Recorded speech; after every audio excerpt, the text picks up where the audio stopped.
Thanks so much to the Urbanism for having us here tonight.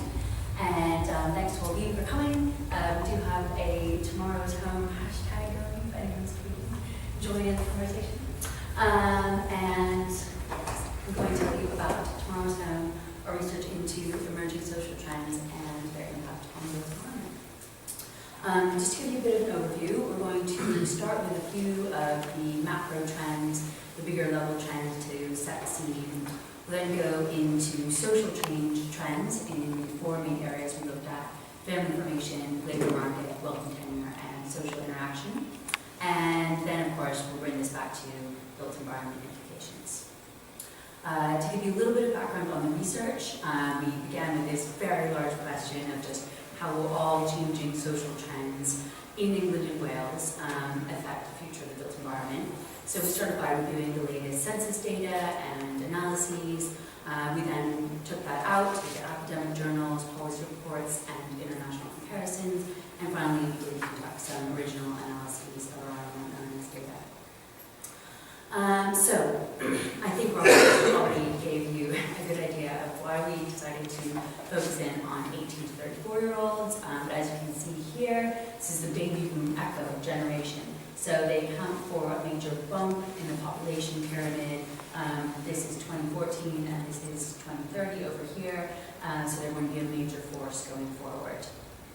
So with the millennial generation, one of the major macro trends we're seeing is this shift towards individual collectivism. So in some ways, millennial lifestyles are more individualized. They're less likely to work for a single employer in a sort of larger workforce for long spans of time, less family-oriented by some traditional definitions. But in other ways, their lifestyles are more collective. We're seeing more city living, so living closer to other people, and more sharing in terms of housing, workspace, and transport. A second macro trend is a shift towards what we call mega/micro-commuting. Commutes are essentially reaching increasing extremes, either all the way down from Lincolnshire to London, or a micro-commute merely from the bedroom to the kitchen table. And what this means is that the importance of daily commute to the nearest city is losing influence over people's choice of where to live. So put together, these have some interesting implications for the housing ladder pathways of the millennial generation. This is the old housing ladder story that we're used to, where young adults tend to live in cities closer to centers of employment, and then in the late 20s, early 30s, they tend to get married, start having children, and this would typically align with moving on to wanting to own your own home, buying your own home, and often at the same time moving to a detached home, a dormitory, suburban sort of dwelling, or a commuter town. What we're seeing now is that the economic, environmental, and social forces facing this generation are so altered that forcing new and varied housing ladder pathways is really almost certain for this generation. All right, so to begin with social change, we're first going to look at some of the changes in family formation. Over the course of time from the 1970s till now, we've seen rising age of marriage and childbirth, as well as increased rates of cohabitation, divorce, and births outside marriage. And these are trends that have been similar across most developed nations. And we've also seen many more people not marrying or taking partners at all, and not having children at all.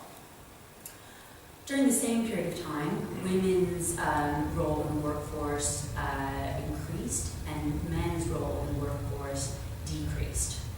So women's life stories essentially became closer to the life stories of men in various ways, and more individualized or independent in some ways. Over the same period of time, we've also seen a decline in household size, partly because of people having fewer children, but also electing not to live with each other as much of the time. But this is actually, trailed off a bit in the past 10 years. This is partly related to a trend towards living alone. You may have heard statistics saying things like 30% of the British population now lives alone. This is an important change in trend, but it's actually been exaggerated. From the 70s until recently, the number of single-person households has roughly doubled, but only half of single-person households actually live alone. If you live in a flat that you share with other people, or a house, wherever, if you live with other people who you're not related to and not in a relationship with, you are considered a single-person household. But only about half of the people in that situation actually live alone. And an age group we're looking at, for 25 to 44-year-olds, which is a bit older, only 10% of people actually live alone. Since 2001, we've also increasingly seen people grouping back together through various types of shared and adult housing. So people were kind of individualizing, and then this is reversed a bit in the past 15 years, including the trend of boomerang millennials who are moving back in with their parents or failing to move out.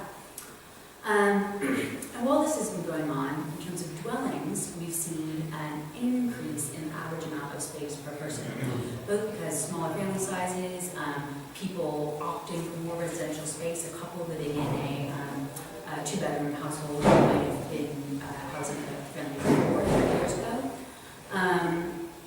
And while that's been going on in the housing stock overall, ironically, in new dwellings, we've seen a shrinking amount of space. New dwellings in England are now smaller than any other EU country except Italy. All right, so now for the labor market. The great trends we're seeing here is an increasing individualization and flexibility in the terms, hours, and places that people are working in. While the recession has decreased full-time employment, it's led to an increase in part-time employment, temporary employment, as well as home working and self-employment. The number of home workers has increased by 44% over the past 15 years, while traditional commuting employees increased by less than 11% over that period of time. About 66% of home workers are self-employed. There's been strong growth in self-employment too. But importantly, home working isn't just about people who are working from home for themselves all the time. About 15% of workers are now working from home at least one day a week, and this is projected to continue, both those working for themselves and those who are employed by others. We've also seen a 50% increase in those who are using their home as a base while working from a variety of locations. And this corresponds to a great increase in co-working spaces or shared workspaces, mobile working, working in cafes and other third working spaces. So here we're really seeing a shift towards varied workspaces and commuting patterns, as well as work moving into the home. Involved in tenure, the increase of home ownership was one of the most dramatic changes in England and Wales over the course of the 20th century. Now we're seeing the decline of owner occupation, the decline of social renting, and private renting has just recently overtaken social renting, now accommodating more people in the social rented sector for the first time in recent history. These changes have been much more dramatic for new households as well as for those under 35. Mortgage ownership fell from 60% to 45% for 20 to 34-year-olds between 1993 and 2010. Which is a really significant change for only 17 years. Looking forward, we're projected to see continued decline in ownership and rise in age of first-time buyers. This is related to, of course, housing availability and affordability, falling real incomes, as well as more recent changes such as education finance reform and scarring effects of youth unemployment. So the last area of social change we looked at is social interaction, and this brings together trends in technological change, transport, leisure, consumerism, a host of different factors. What we've seen across these areas, bringing them together, is that as new technologies have enabled people to disperse, they're also regenerating and reorganizing connections and economies on the local level as well. In leisure and socialization, we're seeing people are traveling less for shopping activity moves online, traveling less for commuting, and less to visit friends at their homes. But we're seeing more travel for leisure, for holidays, and people are still traveling to meet friends, and just that kind of socialization isn't happening in the home as much. In technology, we often hear these sweeping statements that mobile phones and the internet are making us all disconnected from those who are closest to us. But international research has consistently showed that the internet has not made people either more isolated or more connected, but has simply changed the way these connections are organized. And this is an interesting chart here, which shows that the initial uptake of emailing was mainly with friends and families who lived far away. But over the later period, email has become much more strongly used for friends and contacts who live close by. So it's not just about disconnecting with those who are closest to you. In transport, we have this shift towards mega-commuting, which we touched on before. Essentially, people are commuting less often, but they're commuting longer distances when they do commute. In the past 15 years, the number of commuting journeys people make has decreased by 16%, but the average length of those journeys has increased by 9%. Overall, this is still having a positive environmental impact, though, because there's been an 8% decrease in miles traveled to work. And secondarily, we're seeing a sort of collectivist shift in transport behavior among millennials. Many fewer people in this generation are getting their driving licenses, fewer are making trips by car and traveling fewer miles per year by car, and there's also an increase in rail use. And interestingly, these trends have been observed fairly consistently across many developed nations. So it's not just related to economic decline, and it's not just specific to this country. And finally, we're seeing a shift towards the sale of services rather than goods, and towards the sharing of various types of amenities known as the sharing or collaborative economy. This is particularly relevant to the transport sector in relation to what we were just discussing with innovations like bike share, car clubs, also in the workspace sector, work hubs and co-working spaces. And the uptake of all of these sharing economy services is very strong among millennials, so it's forecast to be a big area of innovation going forward. So, it's all very interesting, but what does it mean for the adult environment? Going back to this shift towards individual collectivism, what we've seen is that socially and spatially people have dispersed and individualized, but now they're drawn back together in new types of nodes and networks, particularly in the past 15 years. And this is particularly well exhibited in the resurgence of city populations. In the post-war years, we had city populations declining, car use was increasing, people were spreading out, desiring bigger homes. Then this trend started to turn around in London and in city centres in the 90s, and then in the past 15 years, we've seen a great increase in city populations almost across the board. Young adults are disproportionately driving this growth of city populations. And they're doing this in much greater proportion than previous generations were at the same age. Here we can see the number of 18 to 34-year-olds living in rental accommodation, living in flats, and living in cities going up over a 10-year period. So while for earlier generations this was seen as sort of a phenomenon of young adults that would move on, the question is that going to be the case with millennials, or is this more of a generational change that's taking place? So the forecast is for long-term growth of millennials living and renting in cities. It's both because of economic drivers. Young families will simply not be able to afford to buy in suburbs and most desirable areas of the countryside because they become so unaffordable because of housing availability, and also because of the social changes we've been discussing. Many more millennials are deferring and declining family life and the home ownership and car ownership that are seen as going along with it.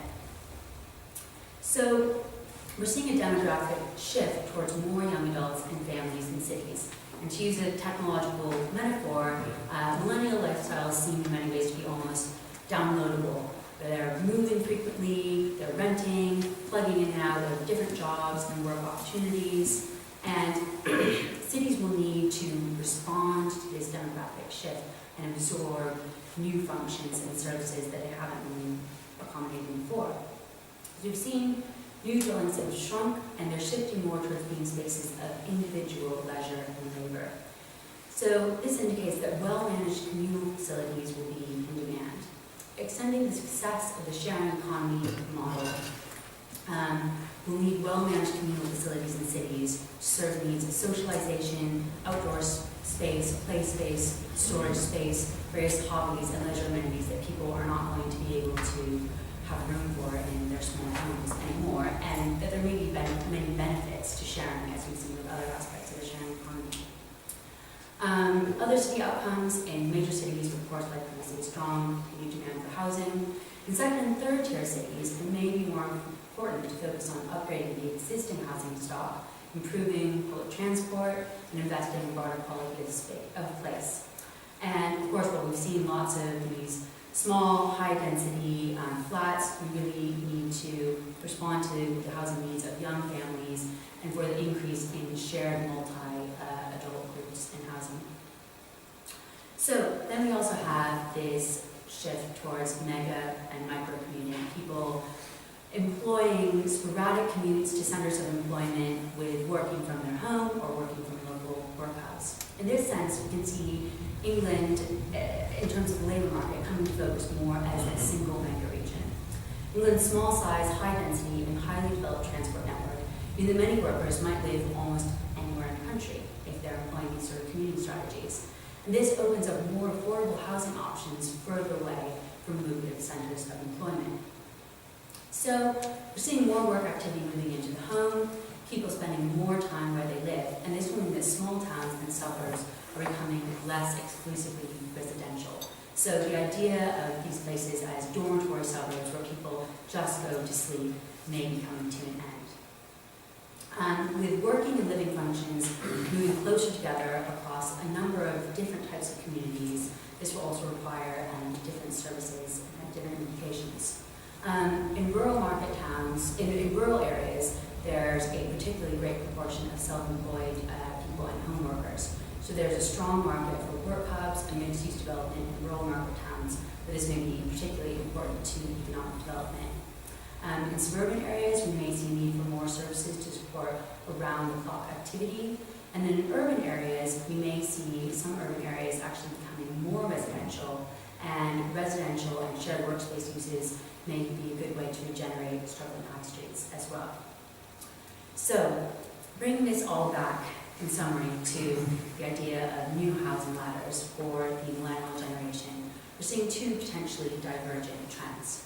On one hand, this mega-micro-commuting may allow millennials to follow in their parents' footsteps and pursue the great ideal of countryside living by dwelling further from cities.